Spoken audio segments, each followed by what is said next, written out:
I have had personal experience of having Jeremy come and work at the Hewitt, and it's rendered amazing outcomes for Year 11. He was even mentioned by the students as one of their inspirational moments during the school year.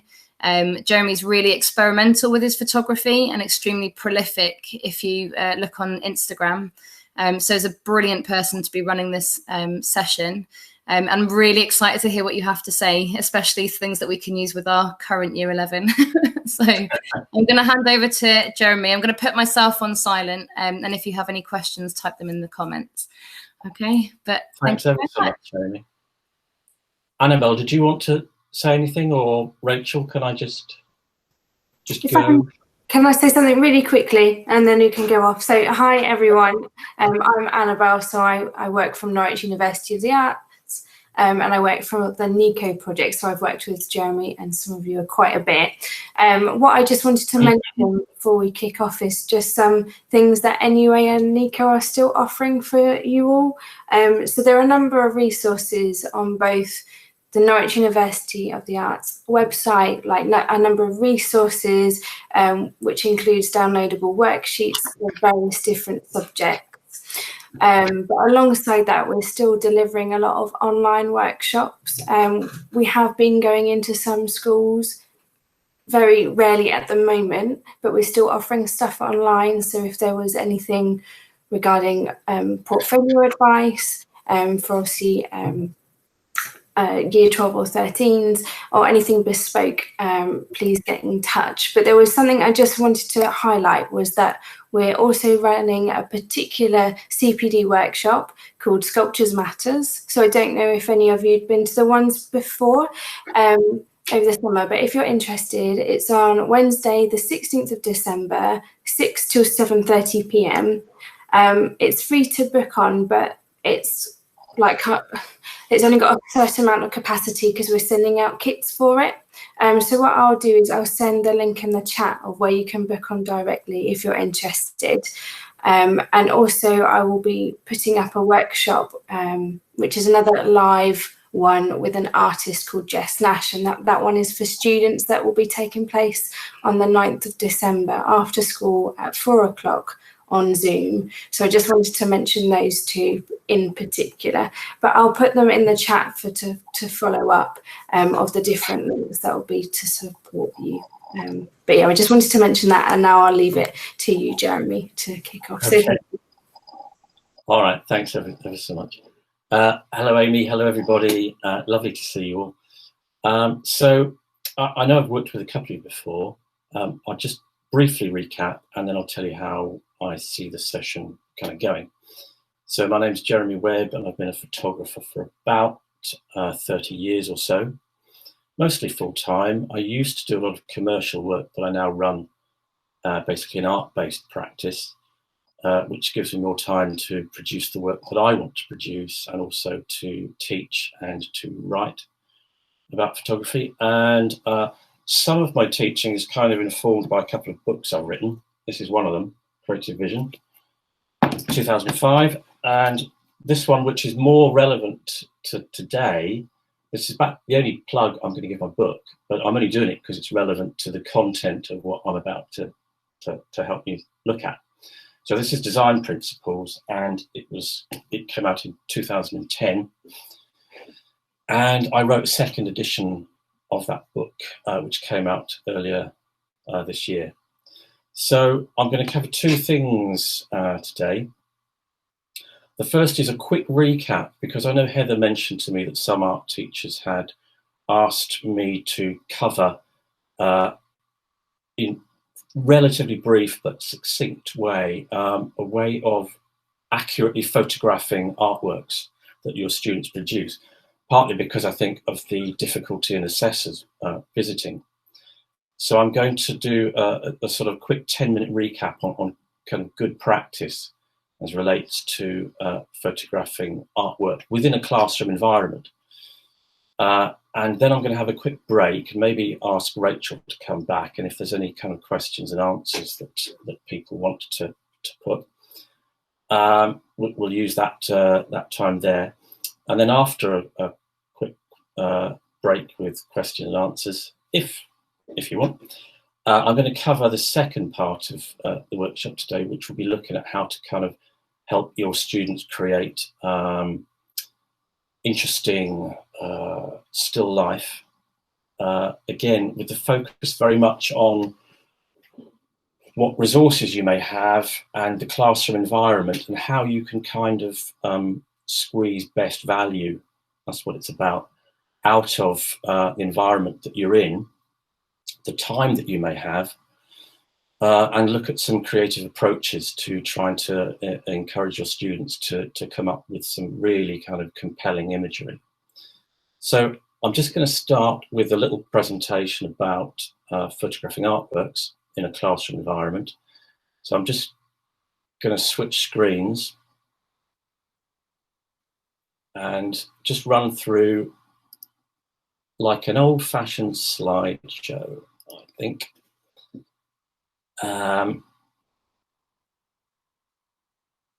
So you should be able to see.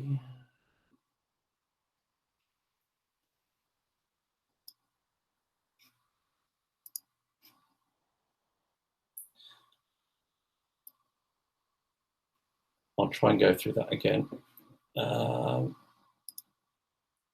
Here we go. So this first image is kind of what it's all about. It's trying to give yourself a good amount of space, a good amount of light, and even with good light, you may not find that you may find that you actually need a tripod, because even good quality light sometimes is quite low intensity.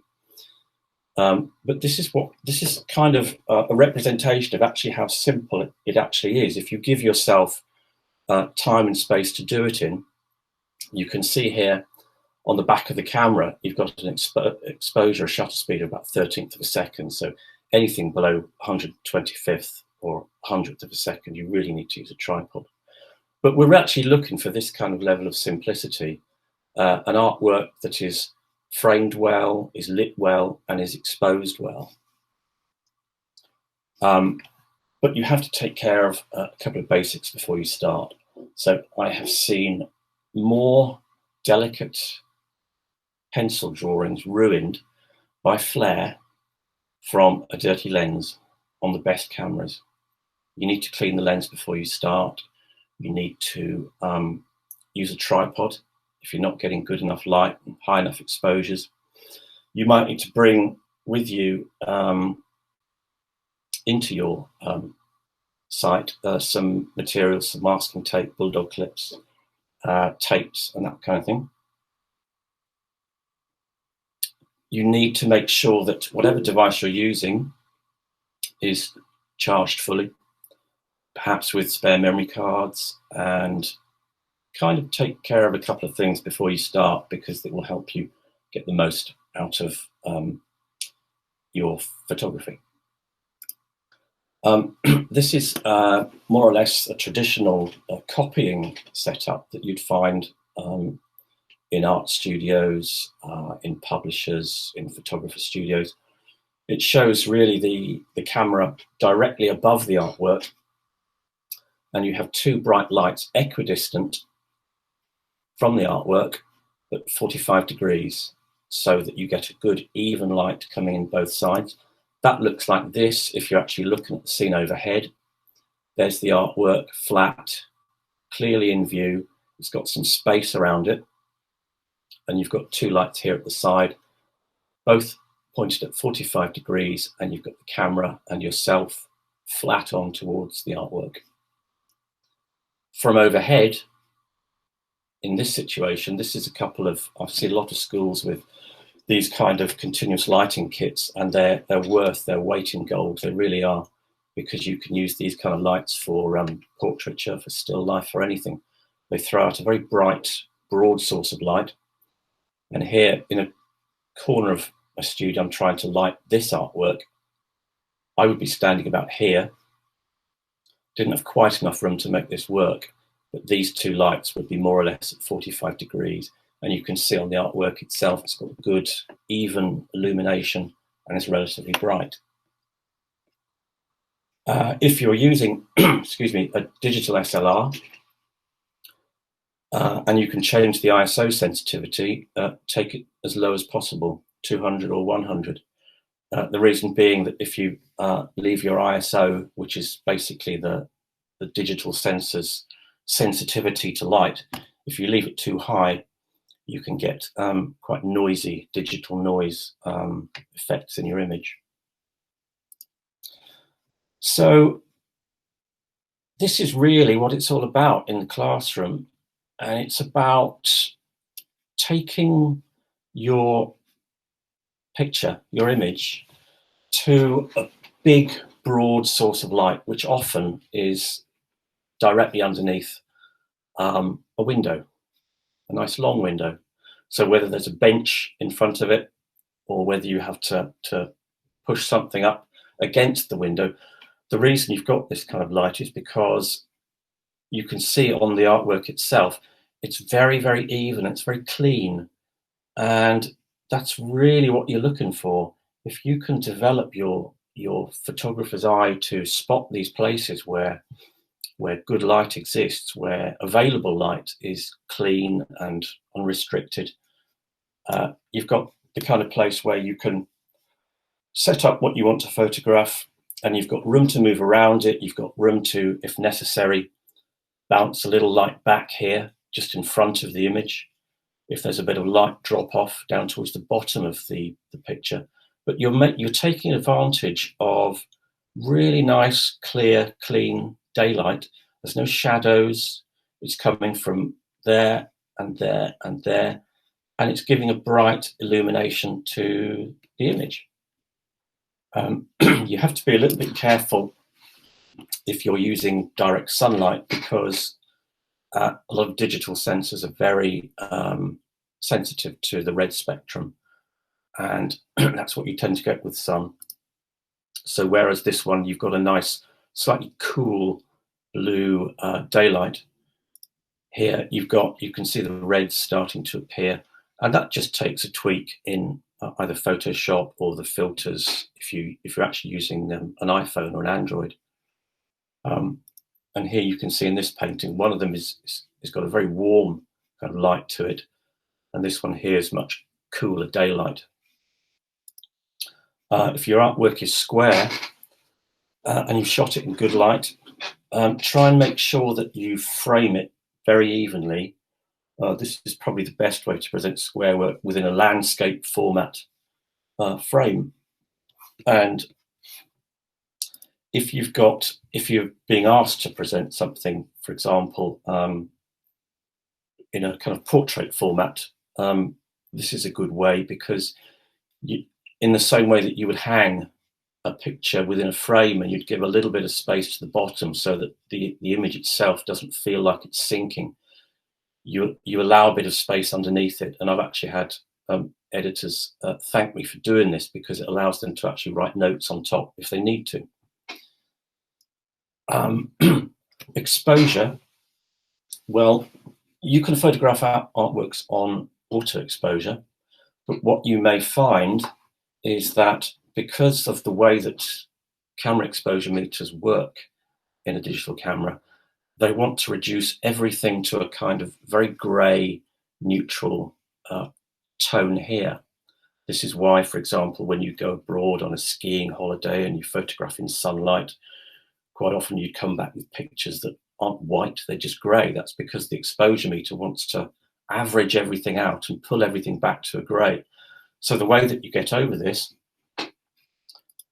is whatever digital camera you're using, or whatever shooting mode you use, if you can find your way to this exposure index screen, and you can find this in whether you're shooting in aperture priority, shutter speed priority, manual, auto, what tends to happen is the camera wants to take an image, regardless of what it actually is, on this value, 0.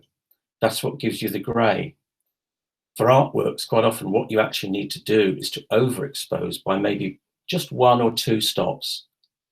Quite often for myself, I found plus 1.5 stops brighter actually gives you a far more accurate exposure of your artwork.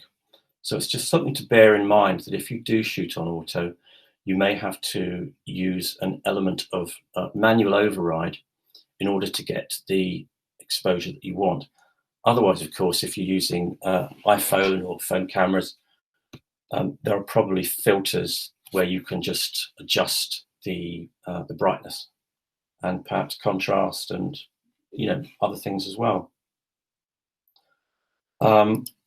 That's the same painting shot in much warmer light. And again, you can see the warmer light has affected the entire image. So it's a good idea not to use direct sunlight if you can. The ideal kind of daylight or ambient light to use would be a kind of bright, hazy, cloudy, bright overcast sky. Unless, of course, you can set up a continuous lighting kit, as I showed you earlier on. But over 30 years, I've come right back to almost full circle now, and more or less everything I shoot now is in available light, particularly artworks, because it's just so controllable. This is another corner of my studio where, if you've got a skylight, again, here you see it's the quality of the light that really makes the photography of artwork so simple. I've set it up right within space here on a kind of piece of white card, and at this angle it's benefiting from this lovely bright pool of light which kind of just falls down. Nothing obstructs the light at all. It's just a pool of light, and it's a very nice clean light in which to photograph. So you need to take a bit of time and just make sure you set things up right. If you're forced to photograph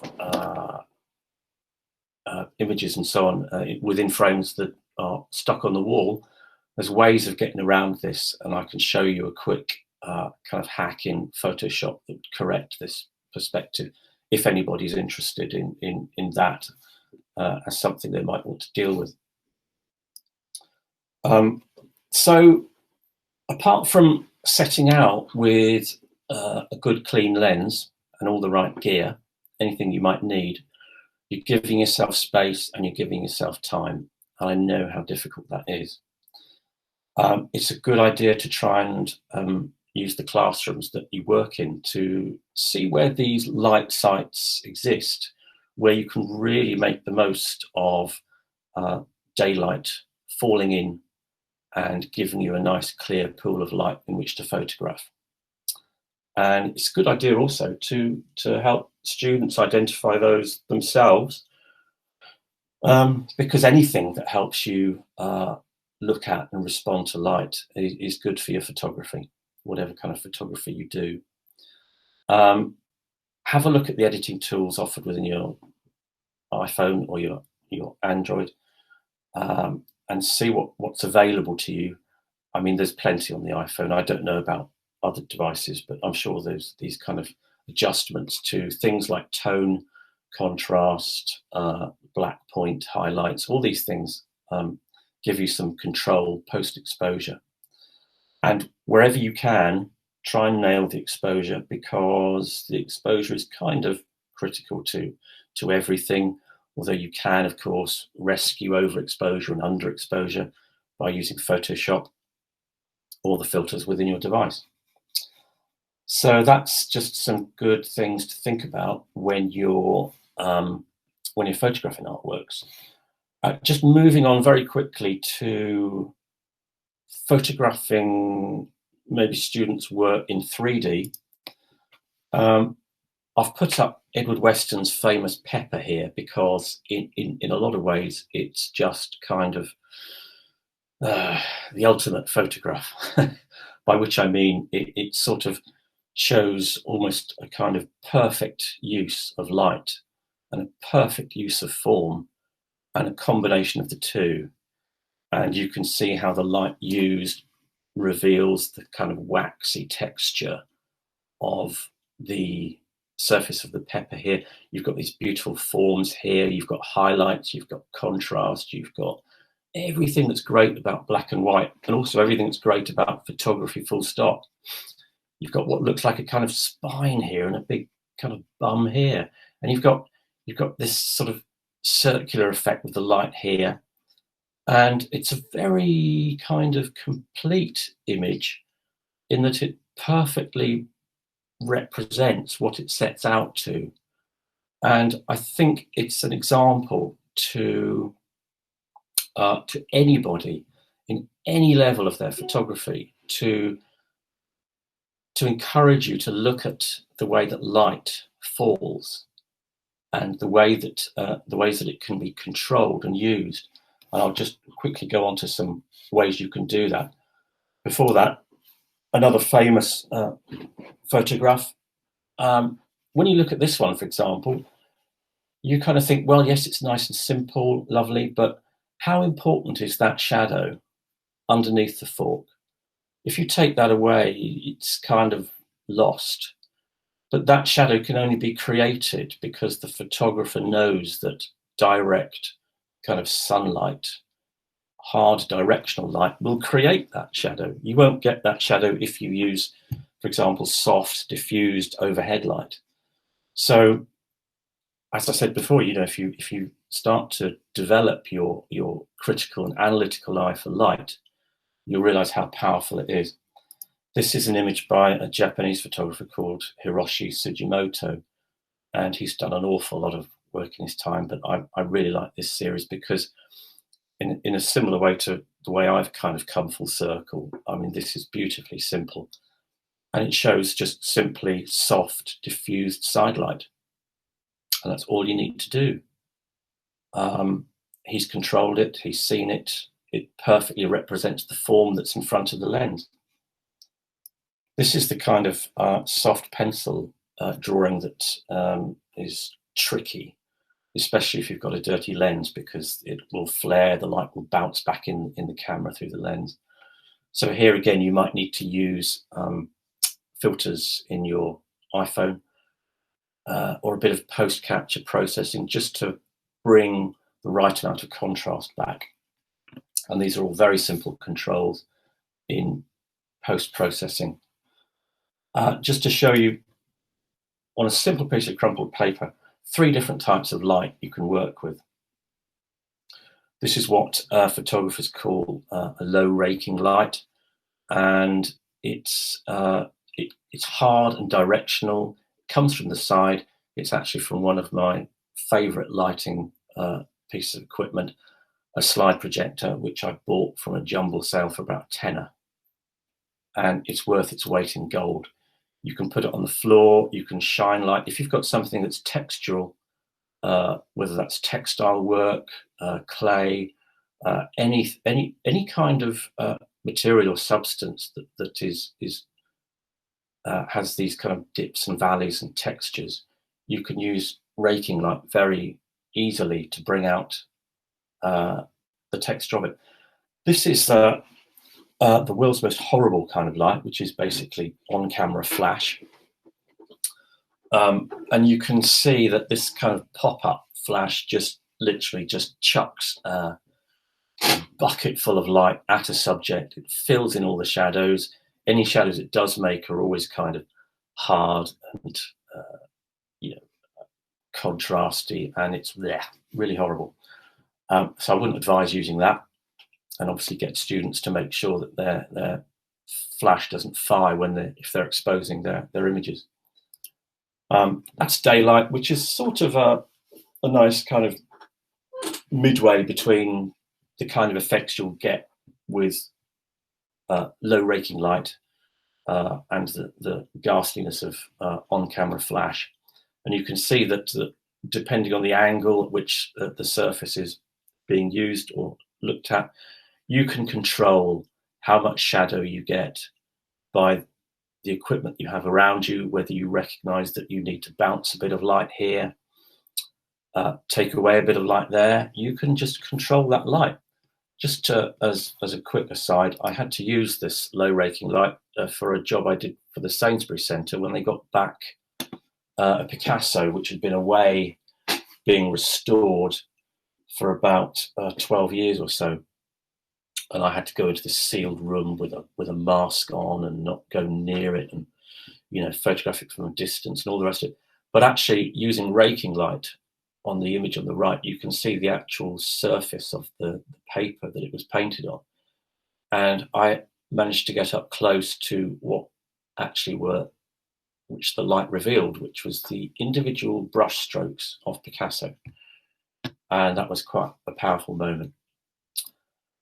So looking at a simple figure here, a little statuette of mine. When you look at that, what do you reckon? What was it shot with? What was the lighting? There's clues all over this photograph. We're looking at flash.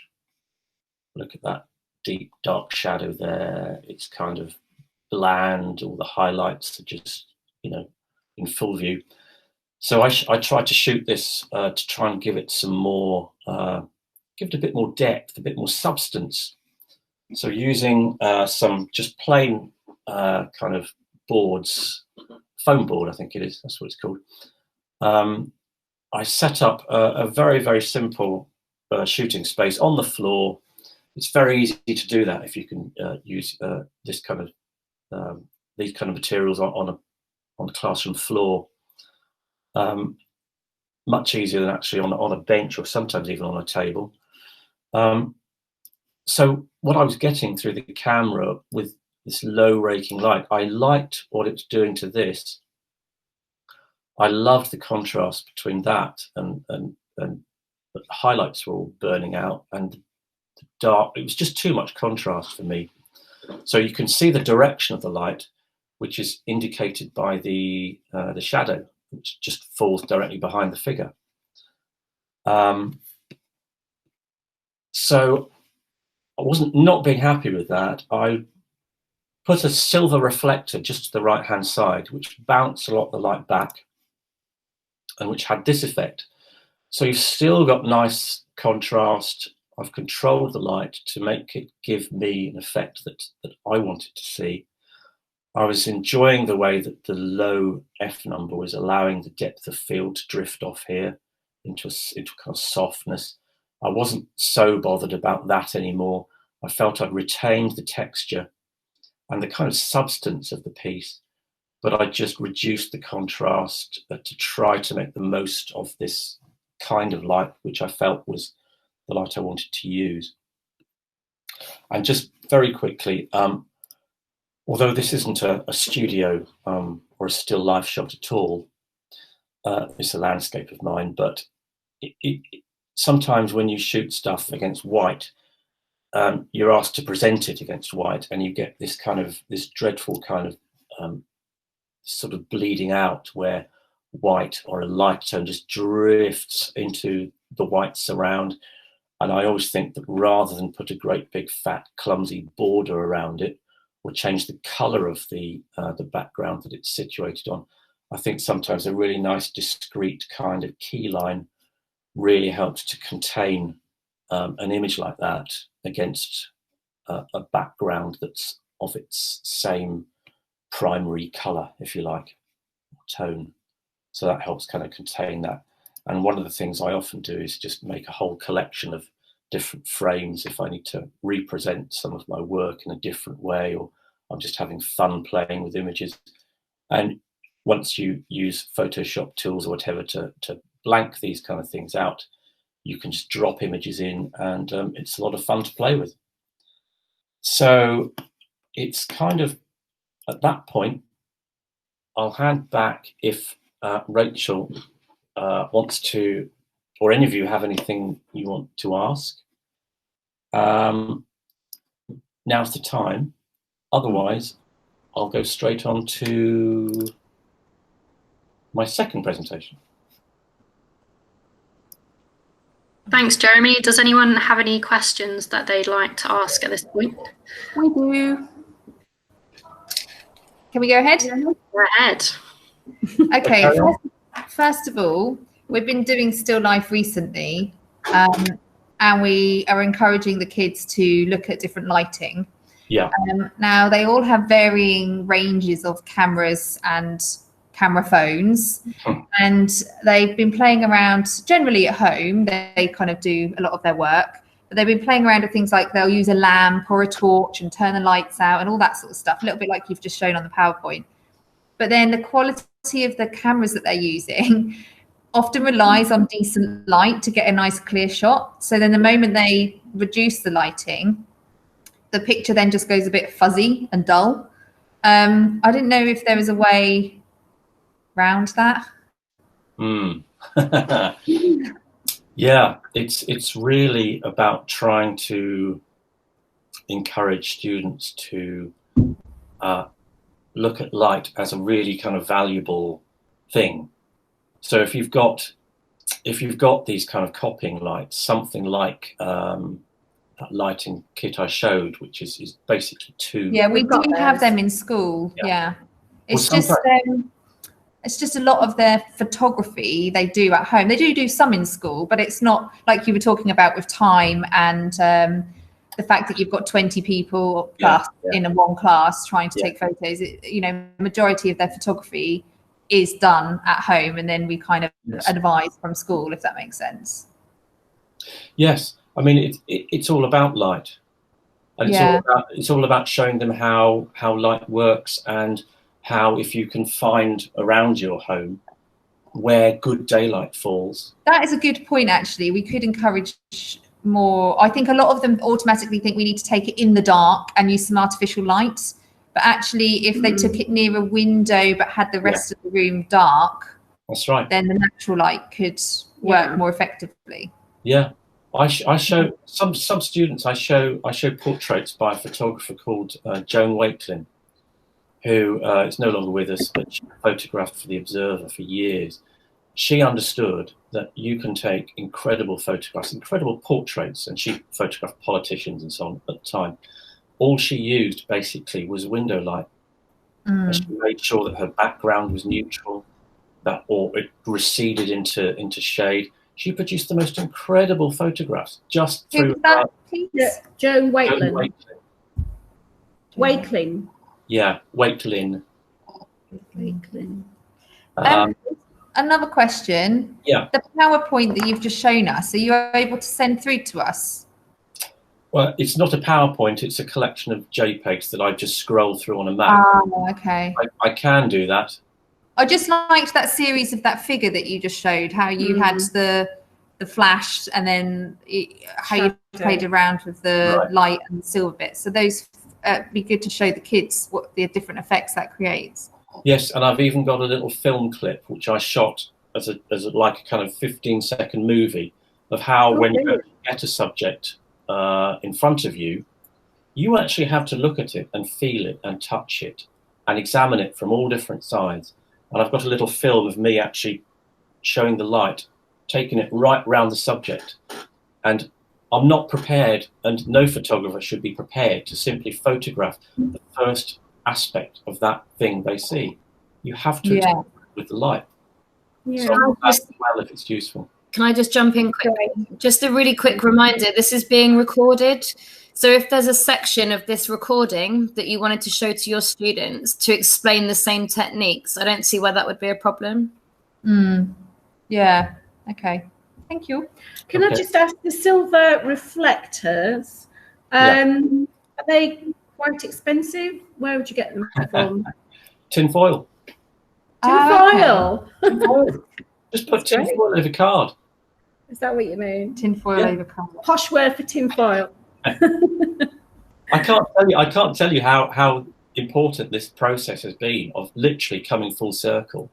I mean, when I was shooting commercial work, I had no end of great big studios, swimming pools, fish fryers, all these huge lights and little lights. And now, for a lot of my work, I use a simple slide projector, white card, silver reflectors. It's stuff that costs pennies. And it's a big thing because, honestly, the photographic industry makes so much money out of people that you don't need to. It's all basically around you at home. So I want to show where people can actually access that stuff and actually use it. So, Are you ready for me to? Yes. Yeah. Okay. I'll try and find the right place again. WAKMI. So I'm going on to another screen again.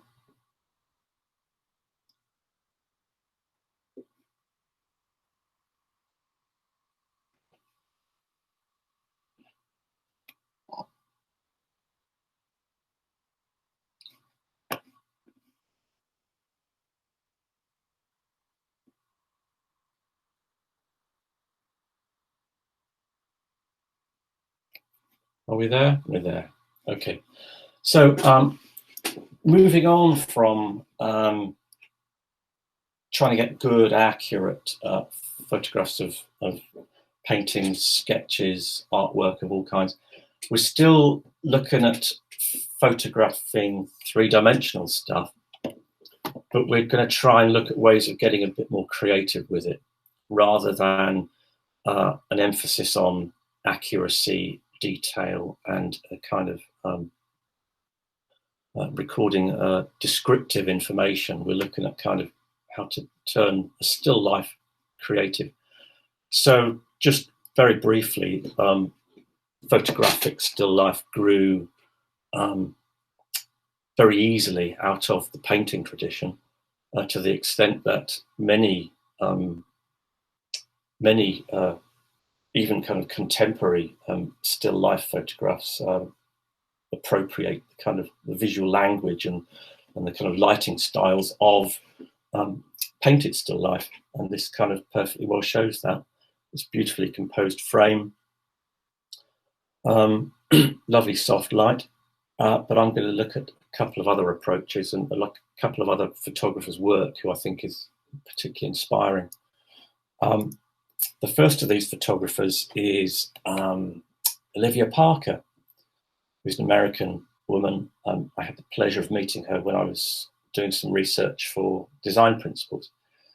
She's best known for her black and white work, and this is kind of a good example of what she does, or what she used to do, in becoming very popular and her work being well liked. And this kind of exemplifies the kind of simplicity that I'm drawn to, and a lot of people are drawn to when it comes to still life.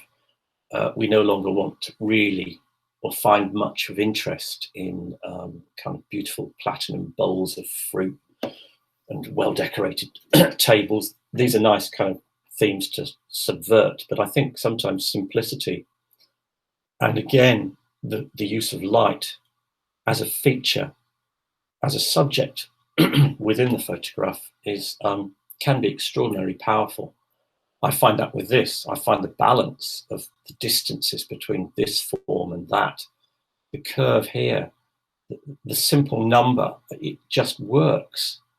And I think it's a very elegant photograph, and it's so simple. And in a sense, trying to find this simplicity, doing the most with the least, is kind of what still life photography for me is all about.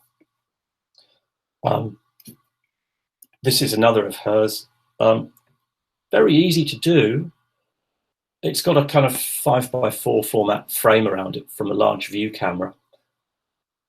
But when you actually analyze the photograph itself, it's a fairly ordinary vegetable, but exquisitely lit. And light is the subject just as much as the thing itself, and it's just contained there very simply. She introduces other elements. She plays with compositions and forms. She mixes in kind of natural forms. Again, if you look at the way that the frame is constructed, it's beautifully put together. It's kind of sweeping line here. We don't know what they are, but it just looks good. Got these, I don't know, difficult to explain, but she knows what she's doing. And sometimes the hardest thing to do with photography, especially with still life, is to actually signal your intent, the fact that you wanted those elements to be combined together in a harmonious way, and that's what you tried to achieve. There's so much photography that sort of falls away from memory and attention simply because the intent of the photographer isn't clearly shown by what's used. And I know that a lot of photographers that I know of simply use the still life genre as an opportunity to, as somebody once put it to me, keep photographically fit. It's as if you've got the opportunity to fine-tune your eye towards compositions that you want to make, to use light in a way that you want to make, to create your own kind of imaginary landscape, if that's what you want to do. And simplicity, I think, is kind of at the heart of it. It's doing just enough that you need to and not doing anything else. At the other extreme of her work, I mean, how much detail and specificity, well, try saying that with a digestive biscuit in your mouth, is in this one. I mean, there's me talking about simplicity, but this one is all about complexity and detail, and you can almost see every single pixel, grain of film. There's texture in the light here, there's texture everywhere, there's detail and form shot throughout the entire frame. And that was deliberately done. And the way that it's constructed is through her understanding of light and what the light would reveal. Try and shoot that on a cloudy day, nothing, you wouldn't get anything. But the way that she's built the frame up, I love this. It's just incredible. And here, again, light, or the effects of light, is the primary subject, actually, within this frame. You've got all this kind of goings on, actual stuff on the paper, and you've got this great big kind of shadow of a horse. So, you know, here is a photographer who knows exactly what they're doing, exactly the kind of image they want to make, and it's very kind of confident in portraying that. In her color work, again, the same kind of things apply. There's nothing in there that's accidental at all. Everything is planned. Even this little white area here, which just stops this right-hand kind of edge sort of disappearing into black completely. I love this sort of shape here. And, you know, you can construct this kind of thing, shadows that are somehow mysterious or evocative of something. You can construct this stuff out of cards, just cutting out shapes, if that's what you want to do. I often think that photography is really at its most kind of powerful when an image presents mystery, where you kind of, you want to try and work something out. What's the reason that's there? And sometimes it's just nice to not actually have a reason, just enjoy mystery for its own sake. And sometimes, as an extension of still life, abstract photography fulfills that need, I think, to create kind of landscapes of the mind that just you just kind of respond to. Here's one of my attempts at a very simple floral form. Anybody who knows a lot of my work knows that I work a lot with light painting, and a lot of my backgrounds are black, which tends to make colours pop. And I also, it's just part of my particular style, which I like to use. This was just one example of a kind of tabletop. This is the kind of thing that is easily achievable on a school desk. If you've got some laminated card or some slightly highly reflected Formica type card, you can buy these things in art shops. You know, kind of A3 or A2 size. I was doing at the time, it was a big catalogue for a media products company. And it was very simple. Once I just sort of suggested putting the opposite colour in that corner and the colour of this pen here in the other corner. And again, using design elements to try and make something of what are just USB memory pens. But that particular shot went down a storm, which was fine by me because I had the contract to do the job.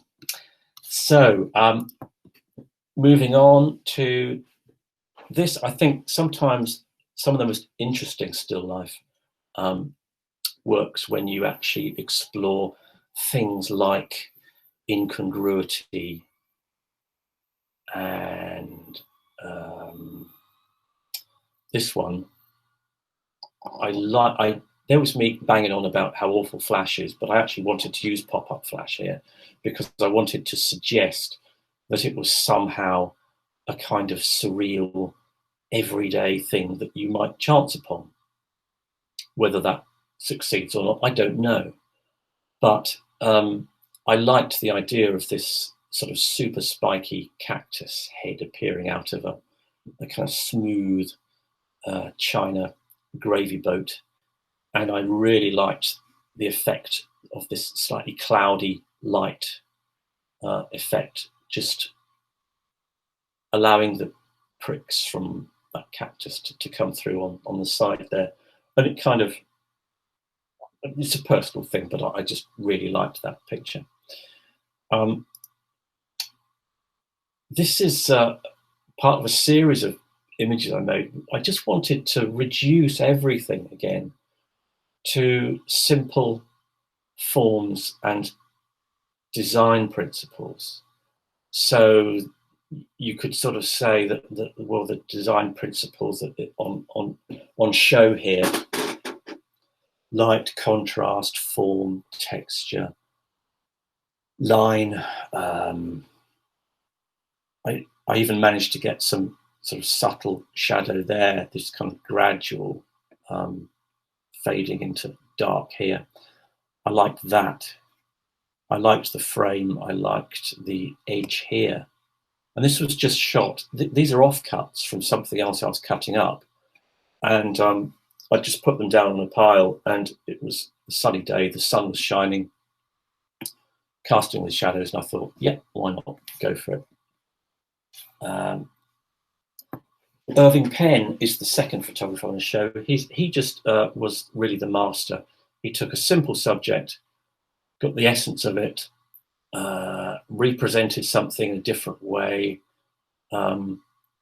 This, for example, when you look at it, you start to see the way that he used bright, soft light from the side, which you can see. The clues are all in the way that the light falls down the side. Anything you can do to help your students analyze the light behind some of the great photographs is a fantastic way of just, introducing them to the potential that light gives still life photography. And he's created a kind of charcoaly, dusty effect. I don't know how that's done, but it's almost like a kind of charcoal or chalk drawing. Light boxes, I see them everywhere. Surely every school has one. This is Irving Penn's tulip head. I think it's tulip. Backlit. You can do amazing things, just backlighting, transparent materials, forms of nature. There are some subjects that you can really only see the kind of internal architecture of them if you backlight them. This is another one of Irving Penn's food shots. He gets right up close to stuff. He doesn't shoot things from distance. The way he uses light, you've got the kind of the top advertising photographer's light here, which is top, above, slightly behind the subject, but he's shooting down all the time. He's shooting down onto his subject. And this one, for example, you look at this one.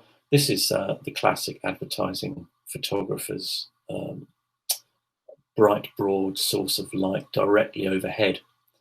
And there's a lovely fall off here. The elements are kind of simple and minimal. When you look at something like that, you think, yeah, that's pretty good. I've just thrown in this one here, which I know isn't still life, it's a fashion photograph, but it shows that what he applied to his still life, he applied his understanding of light through every kind of photography he did, and he was a brilliant photographer in nudes and figuratives, portraits, still life, fashion.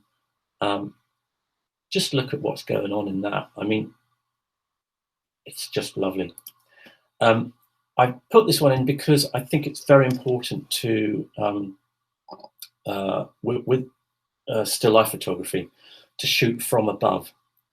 And sometimes that often means a lot of kind of climbing on tables and chairs and benches, which is why actually I've come to have a bit of an epiphany about the classroom, and really building a kind of still life set on the floor is easily the best way of making this kind of thing happen. But if you've got small stuff going on like this, very simple shot, go directly from above and put it in light that suits the subject. This is one of my slightly uncomfortable light paintings. Using light painting, you can actually paint light with a torch. So the camera would be open for like 30 seconds or a minute, pointed at a subject in a dark room, and you literally fill in light here, there, and everywhere, wherever you want. So you're not actually recording light pointed at the camera, as in light writing. You're actually using a moving source of light to paint a subject with. And I use it in all kinds of my own still life. I particularly like combining things like sweets with just junk, portion trays, cardboard. It's all about the kind of materiality of stuff for me. And here's a couple of images from a series I did on these are literally beachcombed things that I've come back from the Norfolk coast with. So I kind of combine them together and light paint them. Sometimes it's to break out beyond the single image of the still life is a great way of developing a much tighter, focused way of really exploring subjects. I think the assessors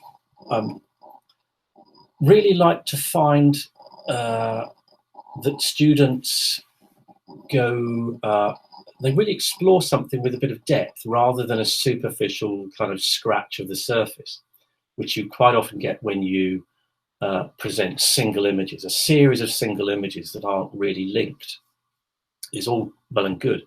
But the minute you start to develop a portfolio, the minute you start to develop a pair or a triptych or a short series or portfolio, maybe 6 or 8 photographs, it immediately signals to someone that you've actually taken a good look at a subject. You've tried different things. Maybe they haven't all worked, but this is the kind of journey you took to maybe realizing the last image in that series.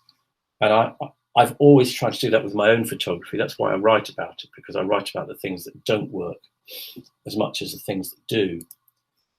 This is just a simple reminder that I keep to myself, really, to always keep it simple. If you've got the right light, if you've got the right subject matter, you don't need to do any more. Just keep it simple. This one, I actually used a scanner as a camera, and I put it within a 5x4 view camera frame, simply because the proportions of the shapes fitted the slightly fatter format of 5x4 than it would do if I tried to fit this yellow boot into a kind of 35mm frame. So again, I was focused on keeping it simple. I like the effect that the scanner light had on it. This one is one of my best-selling fine art prints. And I've got about 2 left in my edition, and the rest have been sold to collectors in the States. It's one of the most simple still life photographs I've ever taken. I never, ever expected it to have the appeal that it has, but the sales kind of speak for itself. It's simple, it's well lit, it's up close, and it's just what it is. Coming right up to date, this kind of photography has become very, very popular. Some people call it isometric. I don't quite get that, but it's really photographers playing with design principles, and ta-da! And it's kind of all about color and tone, and this diagonal grid that kind of grew out of graphic designers and illustrators in the 90s, who started to kind of create almost sort of diagonally pixelated pictures. And photographers kind of took this up and ran with it, and they produced some wonderful work. This one I thought was fantastic. And I looked at how it was kind of made, and the best way I'd found of doing that was just to pull out the colors, the primary colors from the image itself, and put them as swatches against white and against black. And that helped me understand how colors started to work with each other or against each other. And I learned an awful lot about still life from that. This one again, you might not even like it as a still life, but I was kind of intrigued about, because I felt very drawn to these colors. So I pulled them out and looked at them and then tried some of my own. This one is just very simple, very, very clean, very difficult to do. There is so much work that goes into making that gradation so clean, having that so dark, that so light. But it's a good kind of benchmark to aim for, because it's very, very simple. Other simple subjects of mine that have made it onto book covers, well, who would have thought an old toothbrush would have? There we go. This one was shot on an iPhone. You can't photograph everything on an iPhone, but this one just worked. And the only reason it worked is because of the light, and because I got close, and I was just in a situation where I spotted the potential of the light to give life to a single subject. And other still life of mine, I like to kind of break rules and throw light at stuff and work only with straight lines. And I was particularly drawn to these two colors, these browns and this strange kind of cyany green. And I wanted to create a kind of a real jumble of lines and shapes and colors. So I wanted to use design principles almost as a subject that was more of a subject than the subjects themselves, if you see what I mean. Some of my work's conceptual and just bright and white and distorted and playing again with shapes. Some of my still lifes I find in the landscape. In a sense, this is something that could be brought indoors. The thing that my point is about including this one is that it is only the light that makes this image how it appears. I try occasionally to show a sense of humor with my still life subjects. That one was an exhibition poster. Always keep it simple. This one was simply candle smoke and a torch done in a dark room. I wanted to try and find some way of doing the most with the least. And I tried to be minimally minded and to just produce an image that was just about line, about tone, about design principles. If you want to follow me on Instagram, I upload my crazy, wacky stuff there. That's my book that is being used in a couple of schools in Norfolk.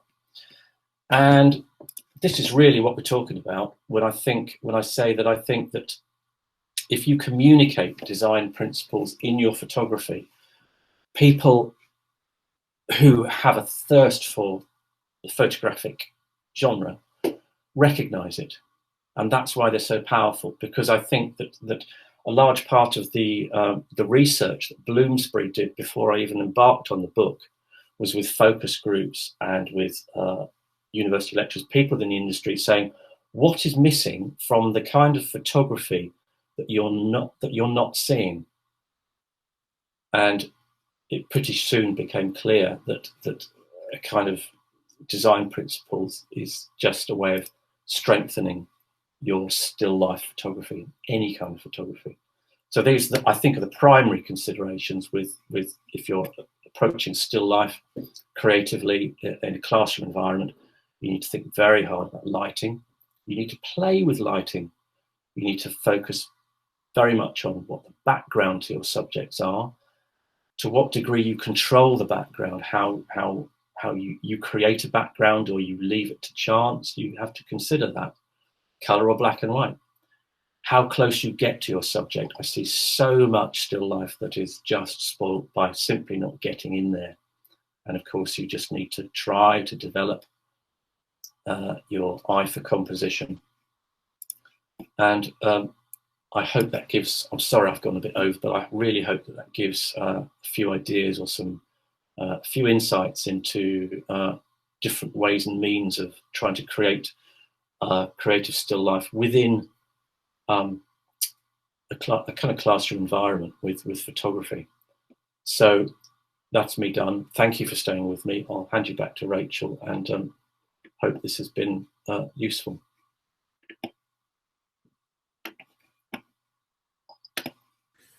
Great, thanks, Jeremy. Does anyone have any questions, first of all, before we sort of wrap up, that they'd like to ask?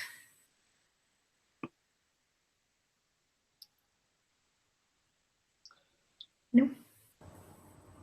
I've just got a couple of things I need to add in very quickly. If you were on the NEAT meeting about the GCSE exam board guidelines, there was quite a lot said on there about having photography that was untouched that you take of the students' work. So rather than altering or doctoring the photography, it's really important that we use the techniques that Jeremy talked to us about in terms of lighting and composition, because when you start to edit, it can then affect your whole center. So it's just something in terms of you personally doctoring the students' work. It's something that we've been advised against for EdXL, OCR and Educast. AQA haven't said anything, but they're probably going to do the same thing. Just something to be aware of. The photography that you take has to be good first time round. It can't be put into anything afterwards. But that's just because of the situation we're in for this year. Well, that kind of is good as well, because who's going to have the time to go through and edit every single photograph that we take for all of the students' work? Yeah, exactly. I've tried to introduce things in that actually try to help you nail the thing to begin with. That's the thing. Yeah. Because if you can take care of the basics, as many of the basics as possible, straight away, then you've got the best chance of producing photographic imagery that needs less post-production anyway. Yeah.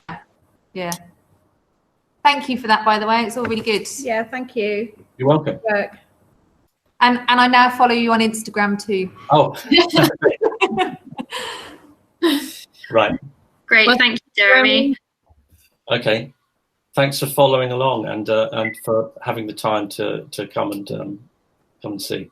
Appreciate it. I think incredibly helpful. I've written so much down, so thank you so much for your time. Sorry I went over, but I got a bit carried away. You'll be expecting a lot of emails from everybody, I imagine. Cool. Okay, if no one else has any more questions, we'll wrap up. So thank you very much and take care, guys.